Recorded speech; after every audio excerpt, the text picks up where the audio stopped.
Welcome to the Navigating Solo podcast, the show dedicated to providing solo agers and allied professionals with valuable insights, practical advice, and supportive resources.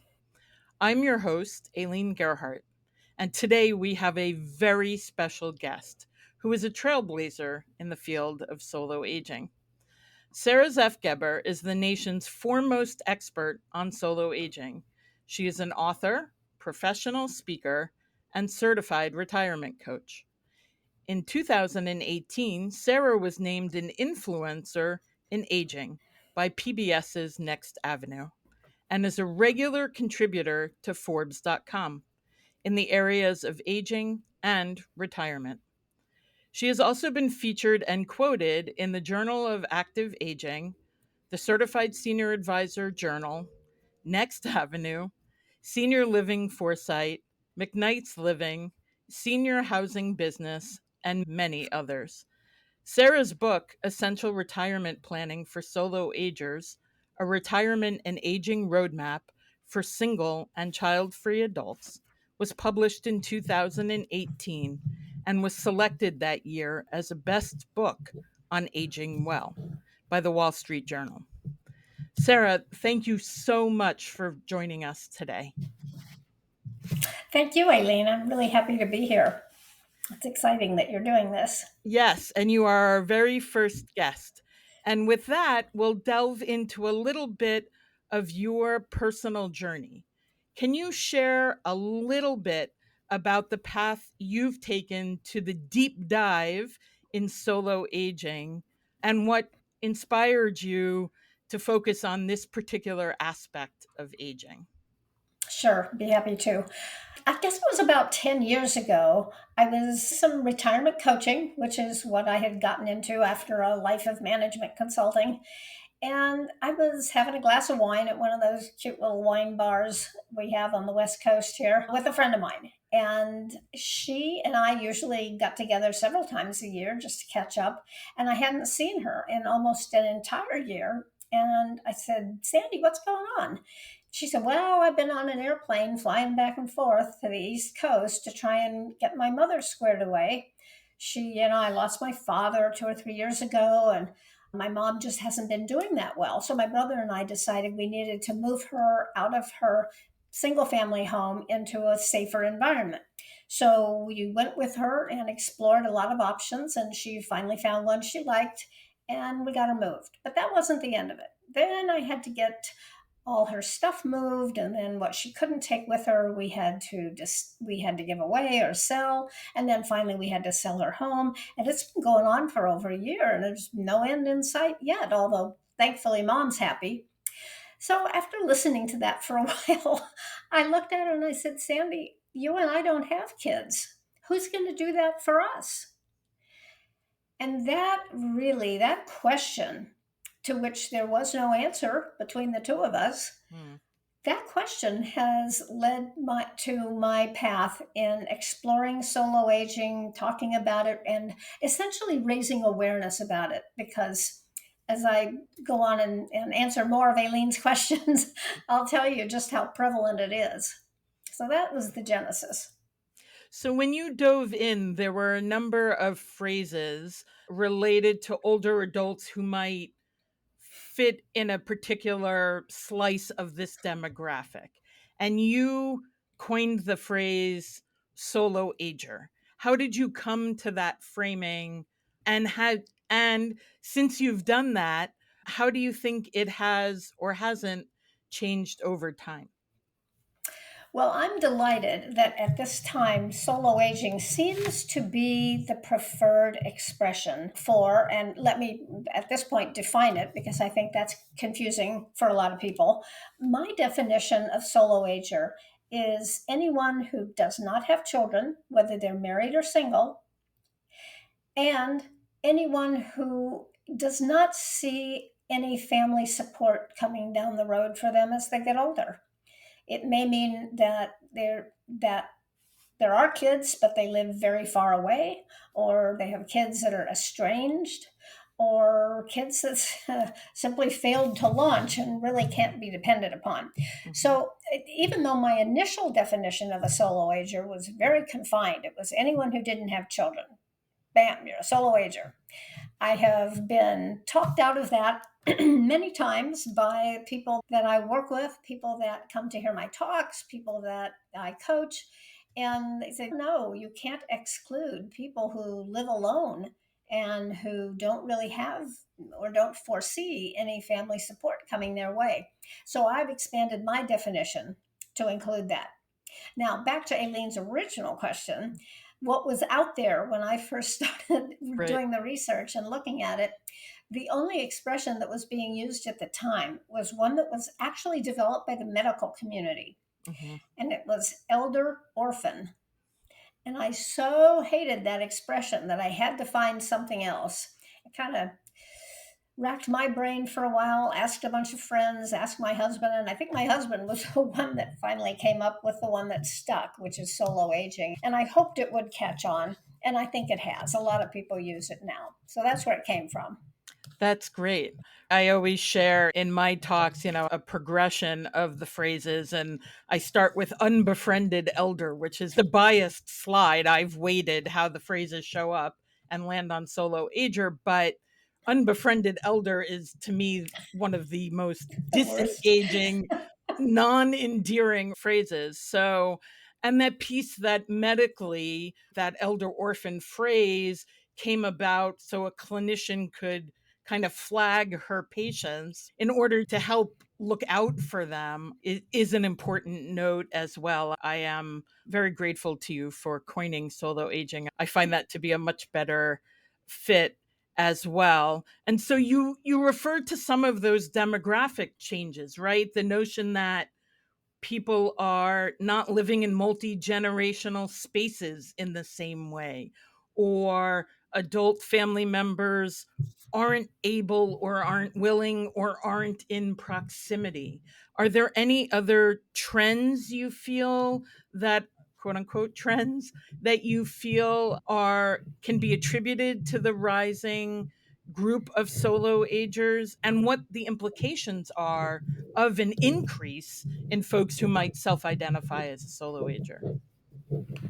Well, I think the first thing that's important for everybody to understand, everybody, whether you are a solo ager or not, because I defy you to put six people in a room and find that nobody is or even knows a solo ager. Everybody knows a solo ager. There's probably one in your family. So, what the reason that happened is because with the baby boomers, the rate of childbirth really plummeted. Up until the baby boomers started having kids, the rate of childlessness or child freeness, depending on how you like to look at it, was about 10%. Hmm. And before the days of in vitro fertilization, you either had kids or you adopted. And that it was adoption has always been hard and it's frankly expensive. So not a lot of people did it. So 10% of people simply couldn't have kids. That's the infertility rate. Along come the baby boomers, and with them comes the pill, for one thing, a loosening of kind of the constraints around what marriage is supposed to be and what women are supposed to do in the world. There was a lot of pressure on Congress to pass the Equal Rights Amendment, and they did. And this all happened during the 70s, right at the time that the earliest baby boomers were really coming of age. Hmm. So the world changed during the decade of the 70s and some of the early 80s. Today and back then, the doors to jobs, the doors to education were just flying open for women. And a lot of women walked right through them and said, you know what? I don't think I'm cut out for motherhood this time around. I think I'm going to have a career. So that was certainly my path and the path of many of my friends, many of whom are solo agers. So that changed the world. Now, fast forward 50 years, Hmm. and we're all getting older. Hmm. And guess what? Some of us amazingly still don't have children. It just never happened. Hmm. So so that's why we have so many, and the percentages, and this was actually the Pew Research Group did a study in 2010, which was about the tail end of baby boomers' childbearing years, and they found that over 19% of women had not born children. Now, that doesn't mean that some of them didn't go on to adopt or marry into a kind of a blended family and acquire children in that way. And then the Census Bureau actually commissioned a study in 2021 and found that among older adults, there there is approximately a 17% child free rate and older adults. And these are the same older adults that were boomers or that are boomers and were coming of age back in the Hmm. 70s and 80s. So there you have it. There are a lot more of us. And when you factor in something that I call the family diaspora, meaning that Hmm. people just move. Kids go off to college or they go pursue a job on the other side of the country, and often they don't come back. I have a wonderful example. A neighbor of mine has, she and her husband have one son, and he's 36 now. Well, about 10 years ago, he had the nerve to fall in love with and marry a Danish woman. Well, they have three kids. And where do you think they're raising them? In United States. Copenhagen, where her Right. parents.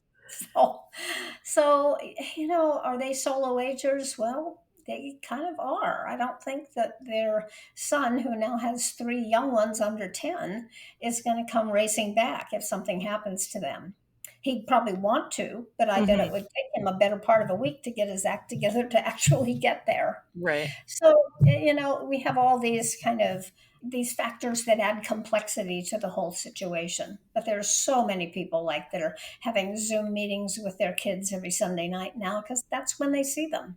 So, this conversation and this topic and the thought about planning and knowing how to navigate certainly applies to anyone as they're looking at it from a perspective of aging. And of course, all of us are aging from the time we arrive on the planet.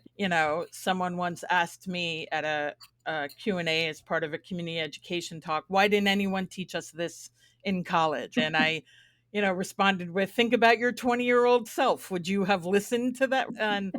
But fast forward a number of years, and it's really the opportunity to learn from folks like you in terms of that planning process. And I know that you have expertise and think about financial planning often, and it certainly is a crucial aspect for everyone as they age, but certainly for solo agers. Are there particular unique considerations for solo agers that you can think of and would like to share, especially around retirement planning? I think that everyone, solo ager or not, needs to either pay a visit to a financial planner or set up their own system if they want. There's lots of actual apps out there for figuring out based on how much money you have today and what your investments are worth and what you predict for them, which, of course, all of which a financial advisor will do for you. Kind of figure out if you're going to run out of money and how you need to live in order to ensure that you have enough resources till the end of your life. And most financial planners today are using something in the mid 90s. And, for some of their healthier patients, they're going into like 102, 103 to make sure you have money to last you that long. It's kind of most financial planners, I think, kind of leave it up to you to say, what's your best shot? Mhm. How long do you think you're going to Right. live? But I think most of them are pretty uncomfortable doing it anything short of 90. Hmm. So, do you have the money to last you? And if it's kind of on the edge, how do you need to live to make that money last? So those are all really important discussions to have, ideally to have while you're still working, so that you and the financial advisor can work together to figure out how long do you need to work? What kind of income do you need in Hmm. order to support your lifestyle? On the other side of that coin is what kind of lifestyle changes do you need to make your money last? So those are the financial planning aspects, and they're really not a heck of a lot different than what a person who has children needs to do, unless one of their kids was an entrepreneur and started a company that's now worth 30 million, and then they Right. don't have to worry. Mhm. So those people who have pretty much normal kids who are just putting food on the table themselves and raising their own kids or having their own career, you know, most people I don't think factor in living in their kid's basement True. in in their future. So it's not an awful lot different. Or even an accessory dwelling unit, right? An ADU, that those Right. are newer. So the idea of engaging people to talk about these things with, whether it's a professional like a financial advisor or planner, brings me to the thought about solo agers and social connections and the value Okay. of having a strong, robust support network, and recognizing again that's vital for anyone. But it really comes to mind how important it is for solo agers, especially in that choosing, that intentionality around it. So so when you think about that in talking about financial planning or other aspects of planning, what what ways do you see people's support networks playing a role? And also, people always, I'm often asked the how, right? Okay, I get it, the value of the support system, and I know you'll have great insight on that.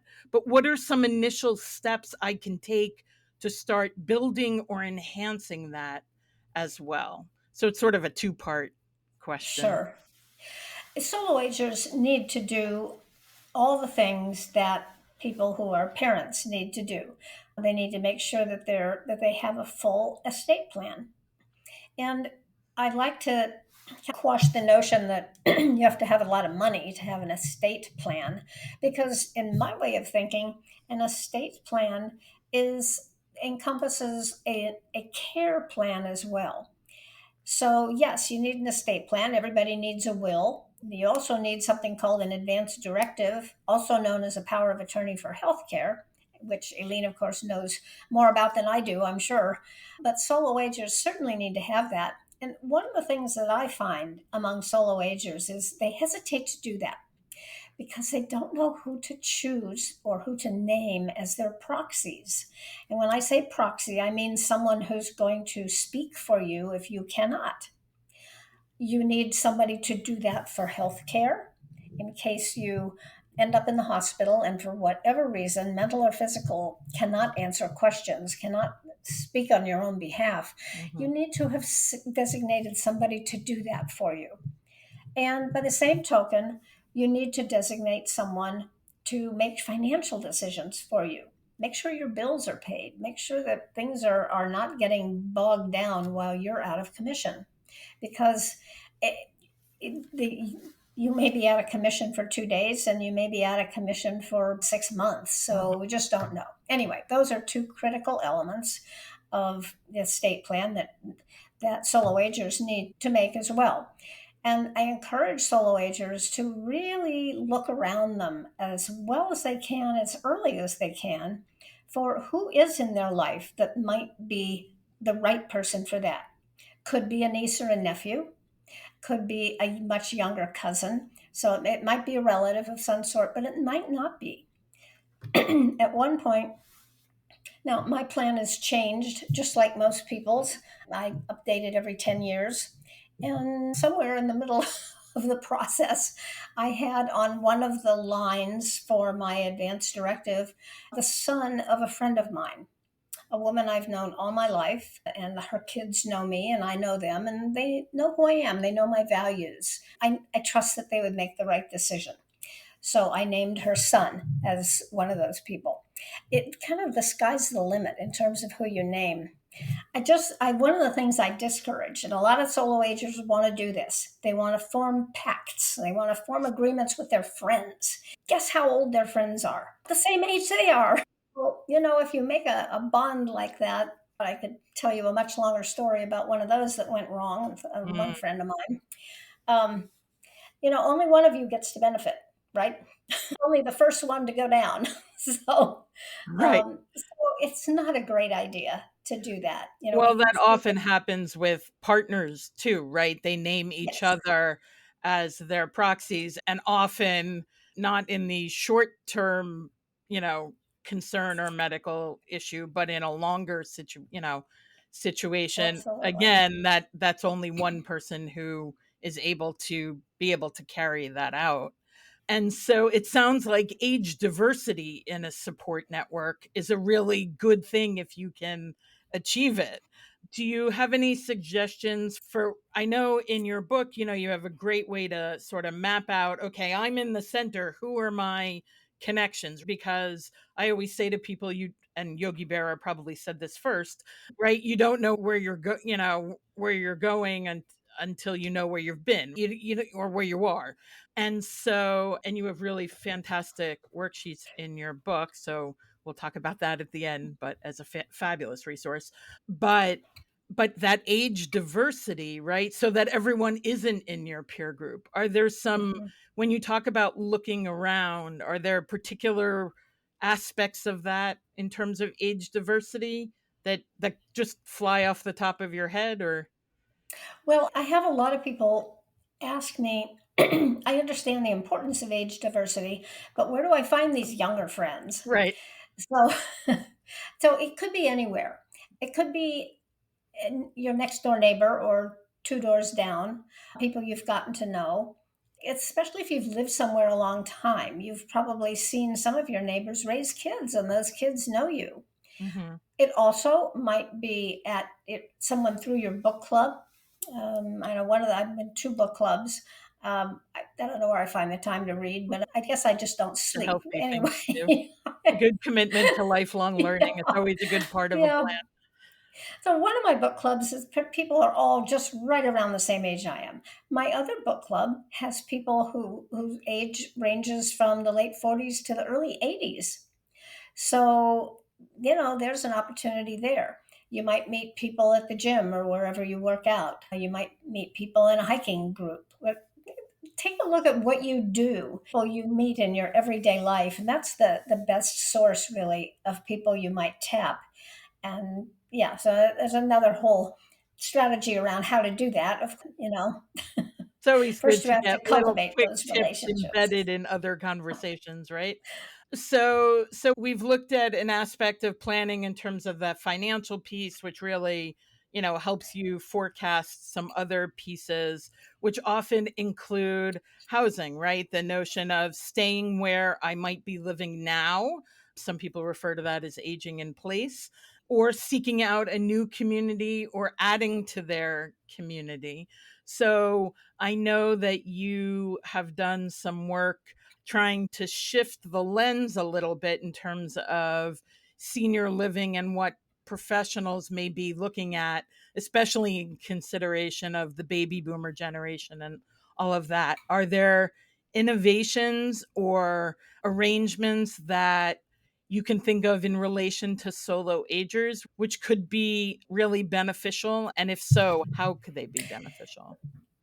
Well, I like to start off saying about aging in place, that I'm not a huge fan of it for solo agers, Hmm. especially if aging in place means you're going to stay in your 2 or 3 story home.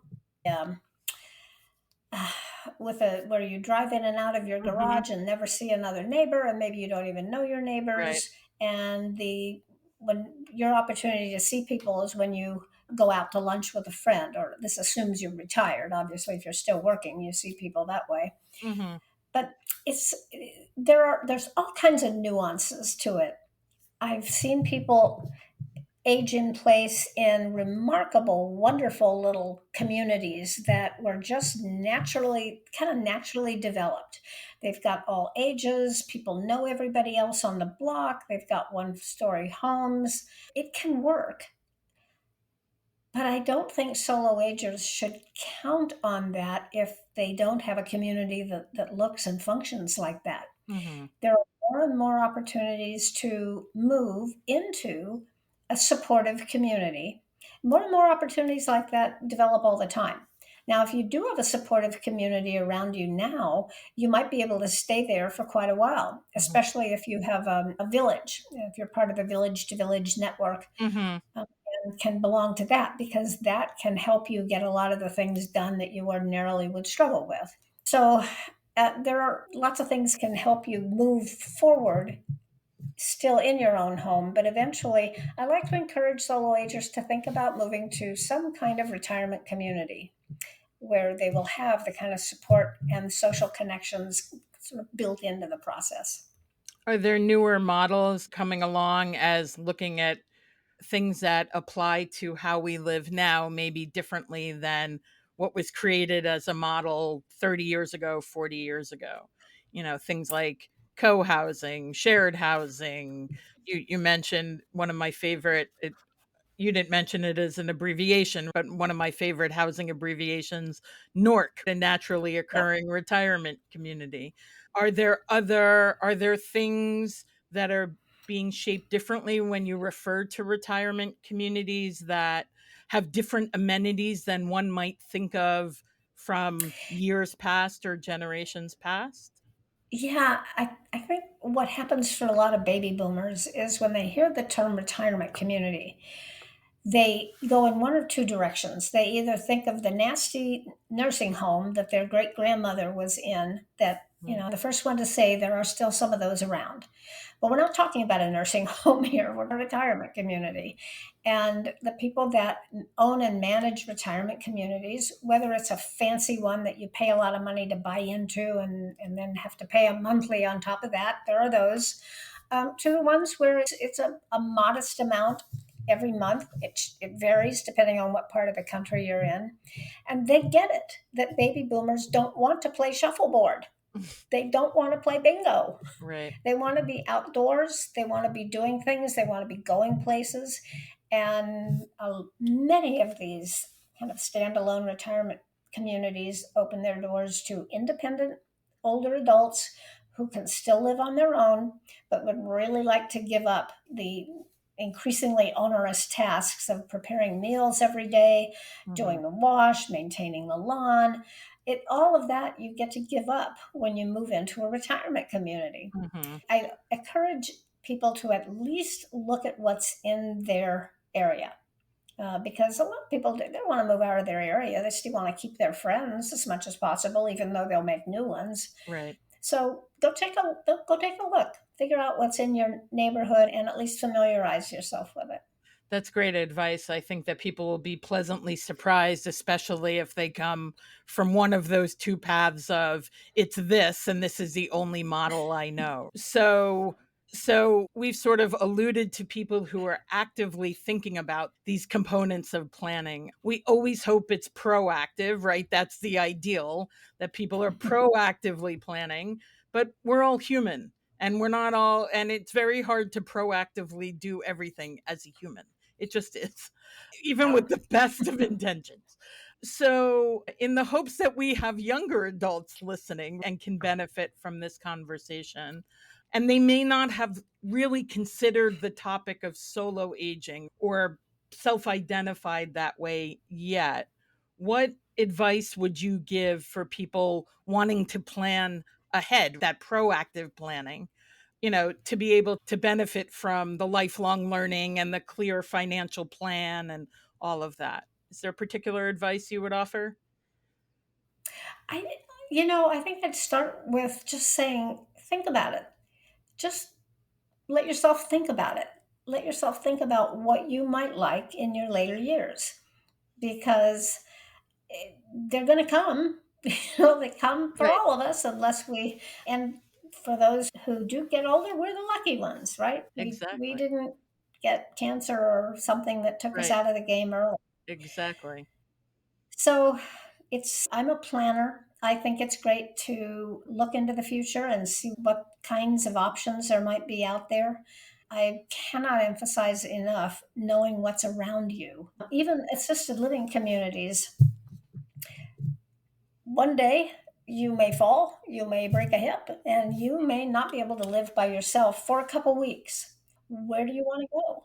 Check out the rehab facilities around you, check out their reputation. Be able to say to whoever is going to be responsible for helping you move from a hospital somewhere else, be able to say, even to the hospital staff, I don't want to go to this community over there. I want to go to this community over here. Mhm. Please see if they have a bed for me. Now, if you're sitting there listening to this and you're 55 or 65 or even 75, it doesn't sound like a reality, but reality can change in a heartbeat. Right. So it's just important to know what's around you. You're not making any commitments to anything, just be educated about it. I think that's great advice, especially for people who look at it and think about all the different aspects that we've talked about and, can feel overwhelmed. That's the general sense of, oh my goodness, this is so overwhelming and all I am is stuck. And so Mhm. the notion of doing some proactive research so that you're in control of decisions is to me, a great way to shift from that feeling stuck, because to me that's really empowering. So I think that's really particularly useful. We've certainly Mhm. covered a lot in the solo aging realm, and I know there's so much more that you and I could without a doubt cover together. I wanted to shift to just a quick couple of personal interest questions just to make things a little different. So, if there was a particular skill or talent that you instantly were able to gain, have you ever thought of what that might be and why it might be? Well, I would instantly love to speak about five languages. And I think, in terms of a physical ability or a sport, I think I would love to have become good at tennis. I think I haven't even taken up pickleball yet. I keep meaning to. It'll be around. But You'll have yeah, I time, think right? those are my things. And a piece of advice that you've received that has really stuck with you over the years? Is there something that stands out for you?